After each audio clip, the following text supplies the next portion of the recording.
कई शक्तिशाली राजवंशों की कहानी है, लेकिन उन सभी में एक नाम बार बार सामने आता है, चौहान। चौहान वंश राजस्थान और उत्तर भारत के इतिहास में महत्वपूर्ण स्थान रखता है।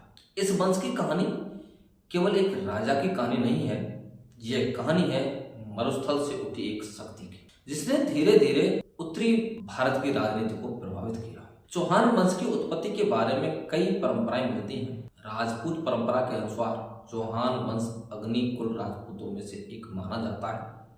अग्निकुल कथा के अनुसार माउंट आबू के अग्निकुल से 4 प्रमुख राजपूत वंश उत्पन्न हुए, उनमें से एक था चौहान। लेकिन इतिहासकारों का मत थोड़ा अलग है। कई आधुनिक इतिहासकार मानते हैं कि चौहान वंश राजस्थान के स्थानीय योद्धा कुलों से विकसित हुआ। समय के साथ इन योद्धा कुलों ने अपनी शक्ति और राज्य स्थापित किए और धीरे धीरे चौहान नाम एक बड़े राजवंश के रूप में प्रसिद्ध हो गया। चौहान वंश के प्रारंभिक शासकों के बारे में इतिहास में सीमित जानकारी मिलती है, लेकिन शिलालेखों और अभिलेखों से यह स्पष्ट होता है कि चौहान वंश का प्रारंभिक केंद्र राजस्थान का शाकंभरी क्षेत्र था। शाकंभरी आज के सामर क्षेत्र के आसपास माना जाता है। इसी कारण चौहान वंश को कई बार शाकंभरी चौहान भी कहा जाता है। चौहान वंश के इतिहास में सबसे महत्वपूर्ण मोड़ तब आया जब उन्होंने अजमेर को अपनी राजधानी बनाया। अजमेर अरावली पर्वतों के बीच स्थित एक रणनीतिक नगर था। यह स्थान राजस्थान और उत्तर भारत के मार्गों को जोड़ता था। अजमेर पर नियंत्रण का अर्थ था व्यापार और सैन्य मार्गों पर नियंत्रण।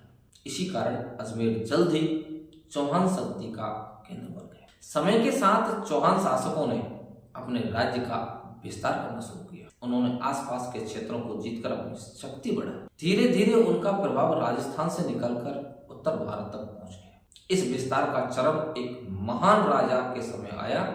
उस राजा का नाम था पृथ्वीराज चौहान। पृथ्वीराज चौहान चौहान वंश के सबसे प्रसिद्ध शासक माने जाते हैं। उनका नाम इतिहास और लोक कथाओं दोनों में मिलता है। कहा जाता है कि पृथ्वीराज चौहान बहुत कम उम्र में ही अजमेर के सिंहासन पर बैठे, लेकिन उनकी प्रतिभा और युद्ध कौशल जल्द ही प्रसिद्ध हो गए। उन्होंने कई युद्धों में विजय प्राप्त की और धीरे धीरे उनकी शक्ति इतनी बढ़ी कि वे दिल्ली के भी शासक बन गए। दिल्ली उस समय उत्तर भारत का सबसे महत्वपूर्ण राजनीतिक केंद्र था। दिल्ली पर नियंत्रण का अर्थ था उत्तरी भारत की राजनीति पर प्रभाव। पृथ्वीराज चौहान ने दिल्ली पर अपना अधिकार स्थापित किया। इस प्रकार अजमेर और दिल्ली दोनों चौहान सत्ता के केंद्र बन गए। लेकिन इतिहास में सबसे प्रसिद्ध घटना पृथ्वीराज चौहान और मोहम्मद गौरी के बीच संघर्ष है। 12वीं शताब्दी के अंत में मोहम्मद गौरी भारत में अपनी शक्ति स्थापित करना चाहता था। उसका सामना हुआ पृथ्वीराज चौहान से। यह संघर्ष इतिहास में प्रसिद्ध है। तराइन के युद्ध के नाम से 1191 ईस्वी में तराइन के मैदान में पहला युद्ध हुआ। इस युद्ध में पृथ्वीराज चौहान की सेना ने मोहम्मद गौरी को पराजित कर दिया। इतिहासकारों के अनुसार यह उस समय की एक बहुत बड़ी विजय थी। लेकिन संघर्ष यहीं समाप्त नहीं हुआ। अगले ही वर्ष 1192 ईस्वी में मोहम्मद गौरी फिर से भारत आया। इस बार तराइन के मैदान में दूसरा युद्ध हुआ। इस युद्ध में पृथ्वीराज चौहान की पराजय हुई और यही घटना उत्तर भारत की राजनीति को हमेशा के लिए बदल गई। तराइन के दूसरे युद्ध के बाद दिल्ली पर मुस्लिम शासन स्थापित हुआ, लेकिन इसका अर्थ यह नहीं था कि चौहान वंश समाप्त हो गया। चौहान वंश की कई शाखाएं राजस्थान और अन्य क्षेत्रों में लंबे समय तक शासन करते रहे। चौहान वंश की सबसे बड़ी विरासत उनकी वीरता और स्वतंत्रता की भावना है। राजस्थान की लोक कथाओं में आज भी चौहान राजाओं की गाथाएं गाई जाती है।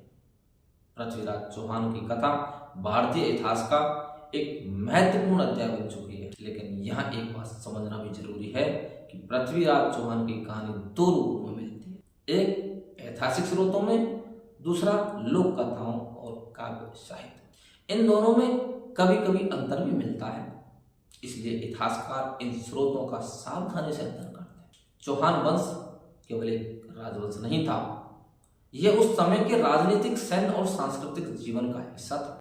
इस वंश ने राजस्थान और उत्तर भारत के इतिहास में एक महत्वपूर्ण भूमिका निभाई। अब जब हमने चौहान वंश को समझ लिया है, तो अगला कदम है राजपूत इतिहास के एक और महान वंश को समझना, सिसोदिया वंश। मेवाड़ का वह वंश जिसने कई बार मुगल साम्राज्य को चुनौती दी और जिसके महान शासक थे महाराणा प्रताप। अगले वीडियो में हम जानेंगे सिसोदिया वंश का इतिहास, मेवाड़ और महाराणा प्रताप की कहानी।